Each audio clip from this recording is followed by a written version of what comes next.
देवकीनंदन शर्मा नाम है इसका। ये आखिर को ठाकुर नहीं है, ठाकुर तो क्यों लगाता है, मगर देवकीनंदन शर्मा नाम है। ये अपने आप को ठाकुर कहता है कि मैं ठाकुर हूँ, मगर ठाकुर नहीं है ये शर्मा है, ब्राह्मण है, पक्का ब्राह्मण है ये। और ये जो है कथावाचक है, कथावाच करता है और ज़्यादा पढ़ा लिखा भी नहीं है ये। जो इन्होंने कहा कि SC/ST एक्ट के बारे में बदलाव हुआ था, ये 2 महीने के अंदर या तो सरकार बदल ले, नहीं तो हम दलितों को मंदिर में नहीं आने देंगे। इसकी ये आदमी ये बाबा नहीं है, ये गुरु नहीं है, ये एक RSS का और BJP का एक आदमी है जो भारत बंद में काम कर रहा है। जो तुम ये कह रहे हो कि दलितों को हम मंदिर में नहीं जाने देंगे, अरे मत जाने दो मंदिर में, कोई प्रॉब्लम नहीं है। हम तो चाहते हैं कि मंदिर में ना जाएं। बहुजन समाज के सारे जितने भी महापुरुष हैं सब ने कह दिया, मगर ये लोग नहीं माने। आप इनमें जूते भी मारोगे जब भी ये मंदिर में जाएंगे। हम चाहते हैं कि दलित मंदिर में ना जाएं। तू जूता मार या हम जूता मारेंगे इनमें, इनको सिखा। और हमारा बहुत बड़ा एहसान होगा भाई कि अगर 2 महीना में इन लोगों को अगर तूने मंदिर से बाहर निकाल दिया। अरे हमारे लाखों करोड़ों लोग इस काम में लगे हुए हैं कि मंदिर में जाएं। सरकार चाहती है कि देश के अंदर ऐसा कोई मोमेंट बने, ऐसी कोई इशू पैदा हो जिससे कि जो हमारे दलित भाई हैं उनमें आक्रोश पैदा हो, फिर दोबारा लड़ाई हो। जो लड़ाई है हमारी मान सम्मान की लड़ाई है, मंदिर में जाने की लड़ाई नहीं है हमारी। ये जो SC/ST एक्ट है मंदिर में जाने आने का नहीं है। हम तो चाहते हैं कि मंदिर में मत जाओ। तुम हमारा मान सम्मान नहीं करोगे तो हम भी तुम्हारे मान सम्मान नहीं करेंगे। सीधी सी बात है। अगर तुम लोग हमारी जान का खतरा बनोगे तो तुम्हें भी अपनी जान का खतरा होना चाहिए। एक बाबा आया था जो बैठा हुआ है, रामदेव बाबा। उस बाबा ने पहले सबको बेवकूफ़ बनाया, कह रहा था काला धन आएगा। काला धन कहाँ आज बाबा? काला धन तो नहीं आया, मगर बाबा का बहुत सारा धन हो गया। इसका जितना मोटा पेट है, मैं आपको रियली बता रहा हूँ, अगर इनकी सरकार दोबारा बन गई तो इनका 5-6 इंच और पेट मोटा पेट हो जाएगा। सरकार जो है ना तो दलितों से डरती है, ना हरिजनों से डरती है, ना OBC से डरती है। अगर सरकार डरती है तो अम्बेडकरवादी लोगों से डरती है। बाबा साहब डॉक्टर अम्बेडकर ने अपने 4-4 बच्चों की कुर्बानी आप लोगों के लिए दी। इसलिए कुर्बानी नहीं थी कि आप मंदिरों में जा जाकर इनको घंटा बजाएं। आपको इसलिए कुर्बानी दी थी कि आप अपने बच्चों को स्कूल में भेजें, IAS, PCS, doctor, engineer, professor, जज, वकील बनाएं और इस देश का शासक बनाएं। अगर आप बदलाव चाहते हो इस देश के अंदर, नौजवान बदलाव चाहते हैं, रोजगार चाहते हैं, आप लोग मान सम्मान चाहते हैं, तो अम्बेडकरवादी बनना होगा। और जितने भी अम्बेडकरवादी हैं उनका साथ दें। 6 अगस्त के सवर्णों के भारत बंद के बाद जिस तरह से पूरे देश में एक माहौल पैदा करने की कोशिश की गई, हालांकि भारत बंद, सवर्णों का भारत बंद कोई खासा असर नहीं दिखा पाया, लेकिन जिस तरह का माहौल क्रिएट करने की कोशिश की गई सवर्णों के द्वारा, उसमें पिछड़े वर्ग को घसीटने की कोशिश की गई कि पिछड़ा वर्ग भी इस बंद में सवर्णों के साथ आएगा। लेकिन पिछड़े वर्ग ने साफ कर दिया कि उनका इस बंद से कोई लेना देना नहीं है, क्योंकि ये शायद उस साजिश का, जिस तरह की साजिश जो है वो तथाकथित सवर्णों के द्वारा की जा रही थी, उसका कहीं ना कहीं बड़ा पर्दाफाश किया है पिछड़े वर्ग ने। और आज मेरे साथ, क्योंकि जो इस बंद को बुलाने वाले तथाकथित एक देवकीनंदन ठाकुर नाम का शख्स, जो इस पूरे बंद को लाने में उसकी पूरी बड़ी भूमिका रही है और क्यों ऐसा ही साजिश की गई और आखिर इसका क्या परिणाम हो सकता था, मेरे साथ सुजीत सम्राट हैं, भीम आर्मी के प्रदेश प्रभारी हैं। सुजीत, जिस तरह का पूरा माहौल था, किस तरह देखते हैं देवकीनंदन ठाकुर कौन है ये शख्स, और जिस तरह के इसके बयान थे लगातार सोशल मीडिया में वायरल हो रहे थे, क्या किस तरह का माहौल क्रिएट करना चाह रहा था ये शख्स? देखो, ये जो देवकीनंदन है, देवकीनंदन शर्मा नाम है इसका। ये आखिर को ठाकुर नहीं है, ठाकुर तो क्यों लगाता है, मगर देवकीनंदन शर्मा नाम है इसका। ये देवकीनंदन शर्मा है, ये एक कथावाचक है। ये कथा बताता है और ये शायद कृष्ण के बारे में बताता है और ये कहता है कि जो SC/ST एक्ट है वो ख़त्म होना चाहिए। अच्छा, ये जो आपने बताया कि शर्मा हैं और ठाकुर लगाते हैं, तो क्या मतलब जो ठाकुरों को अपनी तरफ आकर्षित करने के लिए ठाकुर लगाया गया, कहाँ से मतलब ये ठाकुर लिया गया, वो थोड़ा? बिल्कुल बिल्कुल, ये अपने आप को ठाकुर कहता है कि मैं ठाकुर हूँ, पर ठाकुर नहीं है ये शर्मा है, ब्राह्मण है, पक्का ब्राह्मण है ये। और ये जो है कथावाचक है, कथावाच करता है और ज़्यादा पढ़ा लिखा भी नहीं है ये। और जो इन्होंने कहा कि SC/ST एक्ट के बारे में बदलाव हुआ था, ये 2 महीने के अंदर या तो सरकार बदल ले, नहीं तो हम दलितों को मंदिर में नहीं आने देंगे। और इन्होंने खुला चैलेंज दिया था।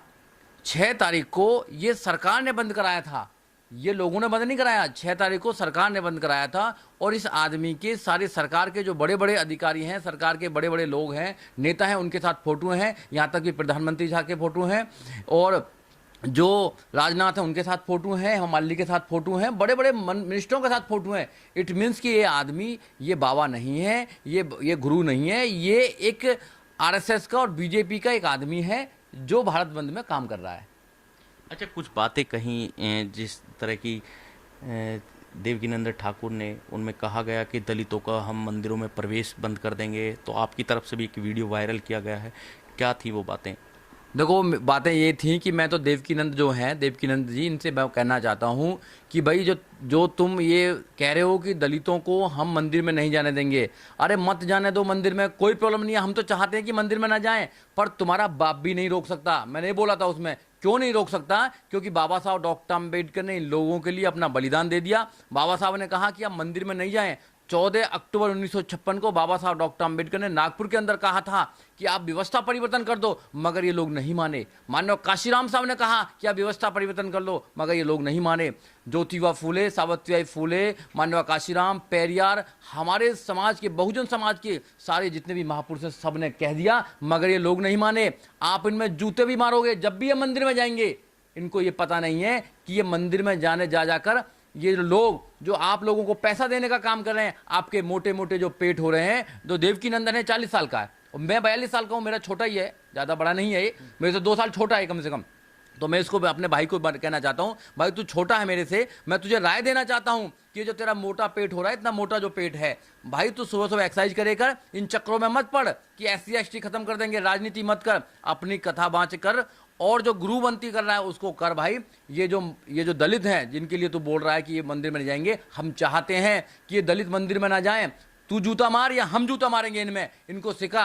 और हमारा बहुत बड़ा एहसान होगा भाई कि अगर 2 महीना में इन लोगों को अगर तूने मंदिर से बाहर निकाल दिया। अरे हमारे लाखों करोड़ों लोग इस काम में लगे हुए हैं कि मंदिर में जाएं, फिर भी ये मंदिर में जा रहे हैं, मंदिर में घंटा हिला रहे हैं। और जो घंटा हिलाने का तुम्हारा काम था, तुम राजनीति कर रहे हो, राजनीतिक लोगों के साथ तुम्हारे फोटो हैं। और तुम्हारा जो गुरु घंटाल है उत्तर प्रदेश में, जो मुख्यमंत्री है, वो भी घंटा हिलाने का काम था, आज मुख्यमंत्री बने बैठे हैं। और कितने घंटे हिलाने वाले लोग, तुम्हारे जैसे लोग पार्लियामेंट में बैठे हुए हैं और विधानसभा में बैठे रहते हैं। तो तुम बेवकूफ बना रहे लोगों का। कहीं ऐसा तो नहीं है कि सरकार का ये षड्यंत्र रहा पूरा? क्योंकि जिस तरह से सरकार ने अब दलित शब्द पे भी रोक लगा दी है, दलित शब्द का प्रयोग नहीं किया जाएगा मीडिया के अंदर, तो कहीं ना कहीं उन्हें हिंदुत्व की तरह घसीटने की कोशिश की जाएगी, क्योंकि दलित सबसे ज्यादा शायद सरकार को नुकसान हो रहा था।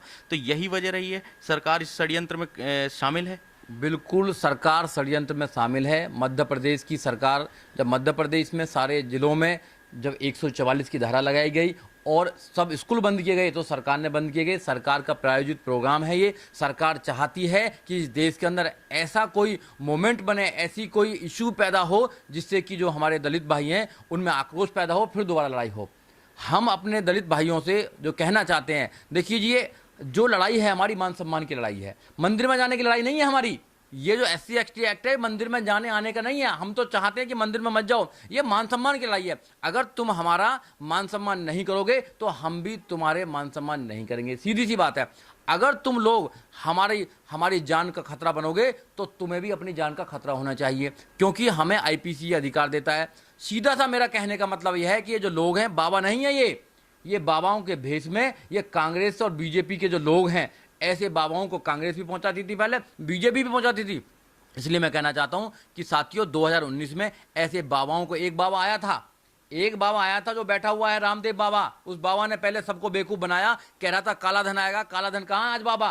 काला धन तो नहीं आया, मगर बाबा का बहुत सारा धन हो गया, या वो भी कला मानने वाला था। ये भी आदमी, इसका मोटा पेट है, इसका जितना मोटा पेट है, मैं आपको रियली बता रहा हूँ, अगर इनकी सरकार दोबारा बन गई तो इनका 5-6 इंच और पेट, मोटा पेट हो जाएगा।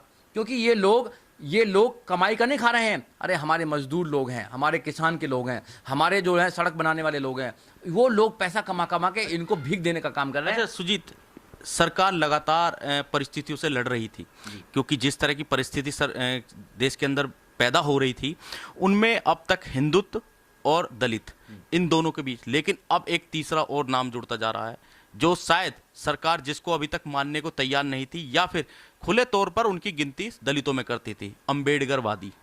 तो अब सरकार के सामने एक बड़ी चुनौती खड़ी हो गई है कि, या फिर ये कहें कि जिस तरह के 6 अगस्त का जो भारत बंद था, उसमें दलित समाज, क्योंकि शोषित पीड़ित पिछड़ा समाज भी उसी में आता है, दलित समाज में, तो उसने भी किनारा कर लिया है। तो जो सरकार है, अब उसके सामने बड़ी चुनौती पैदा हो गई है कि अम्बेडकरवादियों के साथ कहीं ये दलित में चला गया तो 80% गया। नहीं, आपका बिल्कुल जो वाजिब क्वेश्चन है कि सरकार जो है ना तो दलितों से डरती है, ना हरिजनों से डरती है, ना ओबीसी से डरती है। अगर सरकार डरती है तो अंबेडकरवादी लोगों से डरती है। और हम चाहते हैं कि जो ये सरकार के दलित हैं या गांधी के हरिजन हैं, वो लोग अंबेडकरवादी बने।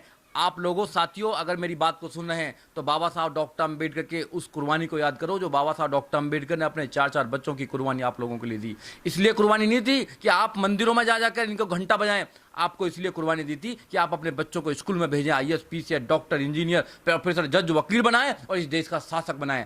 ये जो लोग कौन होते हैं? टुच्चे लोग हैं। अरे आप लोग इनका पालन कर रहे हैं, आप लोग इनको पाल रहे हैं, आप लोग इनके धंधे चला रहे हैं। अगर आप लोगों ने इनकी कथाओं में जाना बंद कर दिया, आप लोगों ने इनके मंदिर में जाना बंद कर दिया, तो ये खुद आपके पैर पूजेंगे कि आ जाओ भाई, आ जाओ। आपको नहीं जाना, आपका रास्ता इधर नहीं है, आपका रास्ता अंबेडकरवादी रास्ते पर है। आपको अंबेडकरवादी बनना पड़ेगा। जब तक आप अंबेडकरवादी नहीं बनेंगे, जब तक ऐसा ही आपका शोषण होता रहेगा जैसे होता आया है। साथियों, आज अंबेडकरवादी प्रधानमंत्री की जरूरत है। आप लोग जितने भी अंबेडकरवादी हैं उनका साथ दें आप लोग, और जितने भी ये लोग हैं जिनको दलित बोलते हैं, ओबीसी बोलते हैं, साथियों अंबेडकर को पढ़ें, अपने घर में अंबेडकर की विचारधारा को लगाएं। जब तक अंबेडकर की विचारधारा को इस देश के अंदर नहीं स्थापित किया जाएगा, जब तक इस देश के अंदर बदलाव नहीं आएगा। अगर आप बदलाव चाहते हो इस देश के अंदर, नौजवान बदलाव चाहते हैं, रोजगार चाहते हैं, आप लोग मान सम्मान चाहते हैं, तो अंबेडकरवादी बनना होगा और जितने भी अंबेडकरवादी हैं उनका साथ देना होगा। उनका साथ देना हो। ये थे हमारे साथ सुजीत सम्राट, भीम आर्मी के प्रदेश प्रभारी हैं दिल्ली के। इन्होंने कहा कि जब तक देश के अंदर अंबेडकर विचारधारा नहीं पैदा होगी, जो दलित समाज है उसके अंदर अंबेडकर विचारधारा नहीं आएगी और देश को एक अंबेडकर विचारधारा का प्रधानमंत्री नहीं मिलेगा, तब तक बदलाव असंभव है। और जो समाज, दलित समाज के ऊपर खास तौर पर जो उत्पीड़न किया जा रहा है वो लगातार जारी रहेगा। कैमरामैन मनोज के साथ तेजिंदर सिंह, नेशन टाइम, दिल्ली।